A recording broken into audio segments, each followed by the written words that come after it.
তোমরা সবাই কেমন আছো? খুব ভালো আছো তো? আজকে সকালবেলা উঠেছি তো কিছু হচ্ছে না, কি আর বলবো।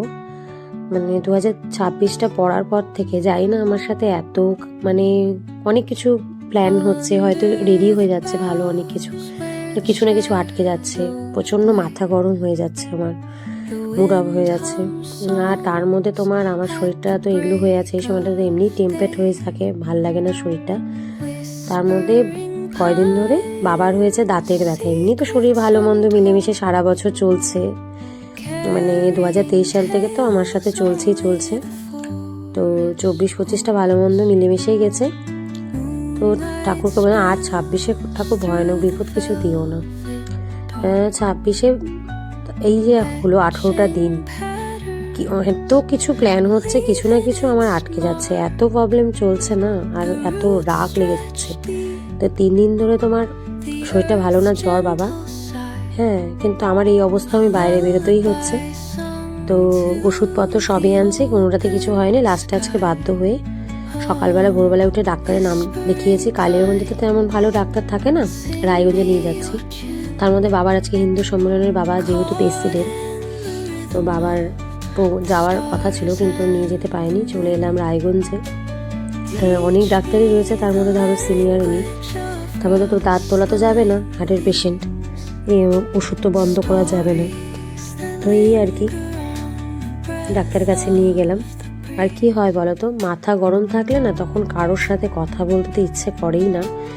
আমি বলিও না ওই সময়টা, কখন কাকে কি বলে দিব না, তখন আমার খারাপ লাগবে। কথা এমন একটা জিনিস না, পরে আফসোস লাগবে। কিন্তু আমার মাকে আমি সব রাগগুলো মার কাছেই ঝাড়ি। তো ডাক্তার দেখানো হয়ে গেল। লাকলি খুব টেনশনে ছিলাম, যদি দাঁত তুলতে বলে, দাঁতে ইনফেকশন হয়েছে। এসে নিয়ে পাশে দিদির বাড়ি, তো সকালের পাতলা সুজি খাইয়ে নিয়ে গেছিলাম বাবাকে। তারপরে দিদির বাড়ি গেলাম অনেক বছর পর। আমি তো কারো বাড়ি যাই না কখনো, তাই সবার একটা রাগ অভিমান। এটা আমার পিসির মেয়ে, তো আমি মাছ ভাজা ভালোবাসি বলে দিদি মাছ ভেজে দিচ্ছে আমাকে। আর এতদিন তো পুরো নিরামিষ খাওয়া হয়েছে, আজকে মা পুজো দিয়েছে। তোমাদের একটা জিনিস অদ্ভুত বলবো, আমি আজকে একটা ঘটনা ঘটেছে। তো তো প্রচণ্ড খিদে পেয়েছে, সকাল থেকে শুধু চা খেয়ে আছি। এখন মাঝে 3টে, তো 3টের সময় দিদি বাড়ি এলাম। বাবা আর দিদিকে বললাম তোমরা উপরে বসো, আমি নিচে বসে খাবো। তো দিদি একবার রাজভোগ সাজিয়ে দিয়েছে আমাকে। তো এই আর কি, তোমার এইটা আমার পিসির মেয়ে, তোমার অনেক বড়, মানে আমার বিয়ের আগে, আমার জন্মের আগে দিদির বিয়ে হয়ে গেছে। দিদি অনেক পিঠে করেছে, তাই আমাকে সব পিঠে খেতে দিয়েছে। তো মানে এর মায়ের মতনই আমার।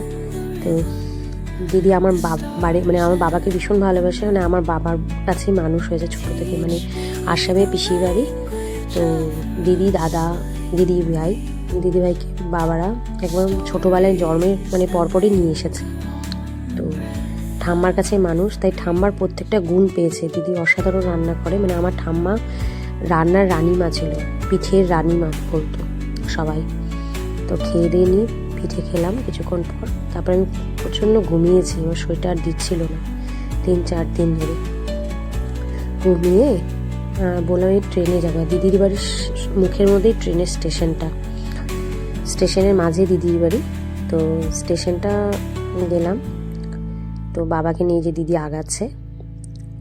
তো এই আর কি। আর মানে এত, মানে আমার নিজের অনেক কাজে ব্যস্ত থাকি, তাও নিজের কাজগুলো হয় না। তার সাথে তোমার এত বাড়ির একটা প্রেশার, মানে বিভিন্ন ধরনের প্রেশারের সাথে থাকি, তো মানে আমি টেম্পেট হয়ে যাচ্ছি। কালকে তো তোমার আমাদের এখান থেকে ব্যাঙ্গালোরের ট্রেনটা উদ্বোধন হয়েছে, সবার অনেক সুবিধা হলো যারা ট্রিটমেন্টের জন্য যায়, তাই স্টেশনটা খুব সুন্দর সাজিয়েছে।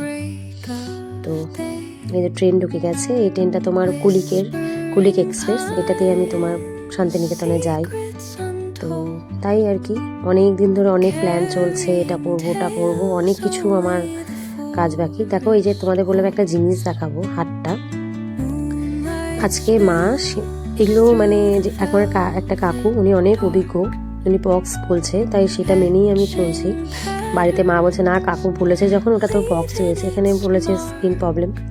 তো যাই হোক, যেটাই হোক, তো 7 দিন হয়ে গেল আজকে। তো এসে আবার বেরোলাম আমি ওষুধের জন্য। কিছু ওষুধ ছিল বাকি, সেটা আনতে।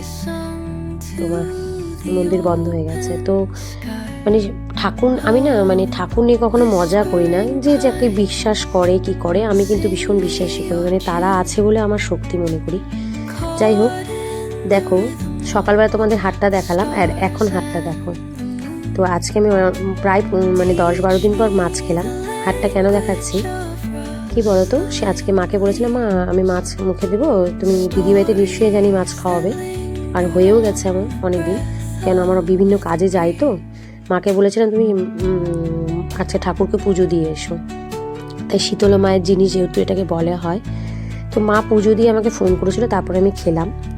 অদ্ভুত দেখলাম, বিকেলের পর থেকে আমার গায়ে আর নেই, মানে শুকিয়ে গেল, মানে আর মিশে গেল, যেগুলো বেশি হয়েছে সেগুলো শুকিয়ে কালচে কালচে হয়ে গেছে। আর অদ্ভুত মেলে, মানে এটা মায়েরই জিনিস, তো আমি না মানলেও আমার কিন্তু ভয় লাগে যে কিছু বিপদ হয় যদি। যাই হোক, যার যার মনের একটা ইসে, তো ভালো থেকো। আর মানুষের জীবনে খারাপ সময় হয়তো আসে, খারাপ সময় বলবো না, কিন্তু জানি না কেন মানে কিছুতেই আমার কিছু মানে মিলছে না, মানে মানে মানে খারাপ আমার লাগছে, খারাপ সময় না, মানে অনেক দিন ধরে বিভিন্ন ধরনের অনেক কিছু, মানে ভালো কিছু আমার আটকে যাচ্ছে, এটা প্ল্যান করছি ওটা, এইটা বিভিন্ন সব কিছু। তো ভালো থেকো, নেক্সট ভিডিওতে আবার দেখা হবে।